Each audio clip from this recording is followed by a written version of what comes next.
Hi കുട്ടീസ്, welcome back to Xylem learning. നിങ്ങളുടെ സ്വന്തം അഴുമാമിസ് ആണ്. എല്ലാവരും സുഖമായിട്ടിരിക്കുന്നു എന്ന് വിചാരിക്കുന്നു.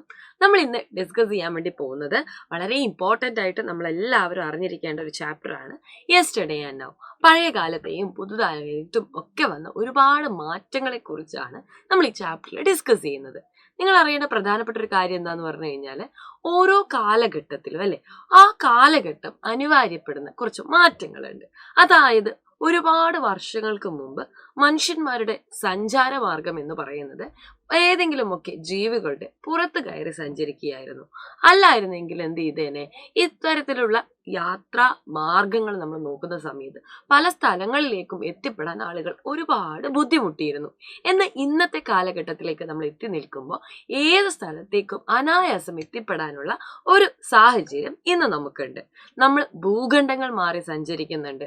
അതേപോലെ തന്നെ അല്ലെ, ഒരു സ്ഥലത്ത് നിന്ന് മറ്റൊരു സ്ഥലത്തേക്ക് നമ്മൾ യാത്ര ചെയ്യുന്ന സമയത്ത് നമുക്ക് ദൂരം ഒരു പ്രശ്നമല്ലാത്ത രീതിയിലേക്ക് ഇന്നത്തെ കാലത്ത് എന്ത് ചെയ്തിട്ടുണ്ട്, കാലഘട്ടം മാറിയിട്ടുണ്ട്. അപ്പൊ അതിന് പിന്നിലുള്ള ഒരു കാര്യം എന്ന് പറയുന്നത് ശാസ്ത്രത്തിന്റെ വളർച്ച തന്നെയാണ്.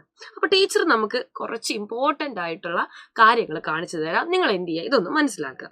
നോക്കിക്കേ, എന്താ ഇവിടെ main roads and vehicles in yesterdays. നോക്കിക്കേ, കുതിരവണ്ടിയും കാളവണ്ടിയിലും ഒക്കെയാണ് ആളുകൾ എന്ത് ചെയ്തിരുന്നത്, യാത്ര ചെയ്യുന്നത്. Roads of earlier times are now undergoing changes to 4 line and 6 line road. ശരിയല്ലേ പറഞ്ഞിരിക്കുന്നത്?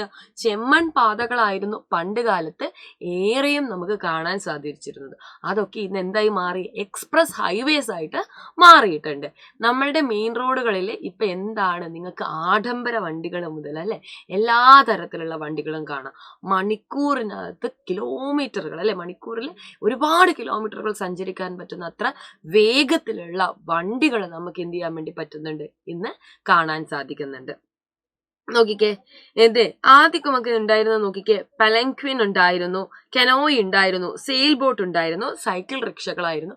പിന്നീട് കുറച്ചും കൂടെ കഴിഞ്ഞപ്പോഴത്തേക്കും വന്നത് ഇതിൽ പല മാർഗങ്ങൾ നോക്കുന്ന സമയത്ത് ആദ്യമൊക്കെ ഈ പലാങ്ക്വിൻ യൂസ് ചെയ്തിരുന്നത് ആരാണ്, സമൂഹത്തിലുള്ള വലിയ ഉന്നതരായിട്ടുള്ള ആളുകൾ മാത്രമാണ്. താഴ്ന്ന ജാതിയിലുള്ള ആളുകളെയോ അല്ലെങ്കിൽ താഴ്ന്ന സാമ്പത്തിക സ്ഥിതിയുള്ളവർക്കോ ഒന്നും എന്ത് ചെയ്യാൻ പറ്റിയിരുന്നില്ല, ഈ കാര്യങ്ങൾ ഉപയോഗിക്കാൻ പറ്റിയിരുന്നില്ല. അതേപോലെ തന്നെ നിങ്ങൾ നോക്കി കെനോയി നോക്കിക്കേ, മൂവ്സ് ബൈ റോയിങ് ആണ്.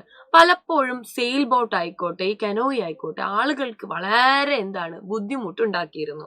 അതിന് ഒന്നാമത്തെ കാരണം എന്ന് പറയുന്നത് സേഫ്റ്റി തന്നെയാണ്. കുറച്ചുകൂടെ ആളുകൾക്ക് പേടിയായിരുന്നു ഇതിലൊക്കെ യാത്ര ചെയ്യാൻ. പക്ഷെ അനിവാര്യമായിരുന്നു, വേറൊരു മാർഗവും ഇല്ലാത്തതുകൊണ്ട് തന്നെ സുരക്ഷ അവഗണിച്ചിട്ട് ആളുകൾ എന്ത് ചെയ്തു, ഇതിലൊക്കെ യാത്ര ചെയ്തിരുന്നു. പക്ഷെ ഇന്ന് എന്ത് ചെയ്തു, ഇതൊക്കെ റീപ്ലേസബിൾ ആയി. പകരം ആര് വന്നു, സ്പീഡ് ബോട്ടുകൾ വന്നു, അതുപോലെ തന്നെ ആഡംബര കപ്പലുകൾ വന്നു.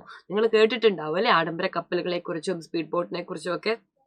നോക്കിക്കേ, cycle rickshaw pedalled by the rickshaw puller അല്ലെ, അയാളിങ്ങനെ ചവിട്ടിയിട്ടാണ് പോയിക്കൊണ്ടിരുന്നത്. ഇപ്പൊ ഇതൊക്കെ മാറി പകരം എന്ത് വന്നു, എൻജിൻസ് ആയി ആ ഒരു ഭാരം വഹിക്കുന്നത്. അതുകൊണ്ട് തന്നെ ആളുകൾക്ക് വളരെ എളുപ്പത്തിൽ എന്ത് ചെയ്യാൻ വേണ്ടി പറ്റി, ഓരോ സ്ഥലങ്ങളിലേക്ക് എത്താൻ പറ്റി എന്നുള്ളതാണ്. അപ്പൊ പല്ലക്ക് ആളുകൾ തോളിൽ ചുമക്കണം. പായ്ക്കപ്പൽ കാറ്റുകൊണ്ടാണ് സഞ്ചരിച്ചത്. വള്ളം തുഴഞ്ഞു നീങ്ങുകയായിരുന്നു. സൈക്കിൾ റിക്ഷക്കാരൻ ചവിട്ടുകയായിരുന്നു. ആ സ്ഥാനത്തേക്കാണ് ഇന്ന് പലതരം വെഹിക്കിൾസ് വന്നത്. ഒരേ സമയം അല്ലെ 1000-ലധികം ആളുകൾക്ക് യാത്ര ചെയ്യാൻ പറ്റുന്ന അധികം വാഹനങ്ങൾ നമ്മൾക്ക് എന്ത് ചെയ്തിട്ടുണ്ട്, കണ്ടുപിടിച്ചിട്ടുണ്ട്. അതേപോലെ തന്നെ നിങ്ങൾ നോക്കിക്കേ, ട്രെയിൻ മാർഗത്തിലൂടെ ആളുകൾക്ക് സഞ്ചരിക്കാൻ പറ്റി. അതേപോലെ തന്നെ കപ്പല്, ആകാശത്തിലൂടെ സഞ്ചരിക്കുക എന്നുള്ളത് പണ്ടത്തെ കാലത്ത് നമുക്ക് ചിന്തിക്കാൻ പോലും പറ്റാത്തൊരു കാര്യമായിരുന്നു. പക്ഷെ ഇപ്പൊ ആളുകള് ആകാശത്തിലൂടെ എന്ത് ചെയ്യുന്നുണ്ട്, സഞ്ചരിക്കുന്നുണ്ട്. ഹെലികോപ്റ്ററുകളിൽ സഞ്ചരിക്കുന്നുണ്ട്. ഇതൊക്കെ കാലഘട്ടത്തിൽ വന്ന മാറ്റങ്ങളാണ്. അപ്പൊ നിങ്ങൾക്ക് എന്ത് ചെയ്യുക, വാഹനം, സഞ്ചാര മാർഗം, ഉപയോഗം എന്നുള്ള ക്രമത്തിൽ എന്ത് ചെയ്യാൻ വേണ്ടി പറ്റും, എഴുതാൻ വേണ്ടി പറ്റും. അപ്പൊ പണ്ടൊക്കെ വാഹനങ്ങൾ നോക്കുമ്പോൾ വാഹനങ്ങളിൽ തന്നെ എന്തുണ്ട്, വൈവിധ്യങ്ങൾ സംഭവിച്ചിട്ടുണ്ട്.